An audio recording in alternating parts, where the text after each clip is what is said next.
1431 সালের পয়লা বৈশাখ তার সঙ্গে সঙ্গে আমার শিখ সম্প্রদায়ের আজকে বৈশাখী এই পুণ্য দিনে আমি সকল দুর্গাপুরবাসী তথা পশ্চিমবঙ্গবাসীকে আমার আন্তরিক শুভেচ্ছা এবং অভিনন্দন জানাই।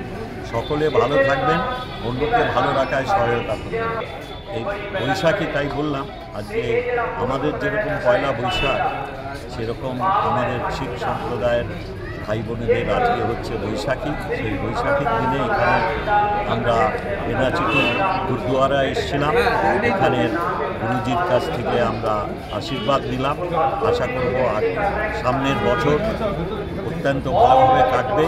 বাংলার যে লাগাতার বঞ্চনা কেন্দ্রের বিজেপি সরকার করে যাচ্ছে তার থেকে পশ্চিমবঙ্গবাসীরা মুক্তি পাবেন।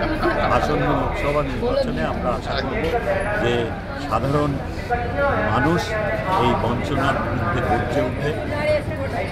আমাদের বাংলার মামাটি মানুষের সরকারের যে মানুষের জীবন সাবলীল করার জন্য যে প্রয়াস, সেই প্রয়াসকে আরও শক্তিশালী করবেন। আমাদের নেত্রী মমতা বন্দ্যোপাধ্যায়ের হাত শক্ত।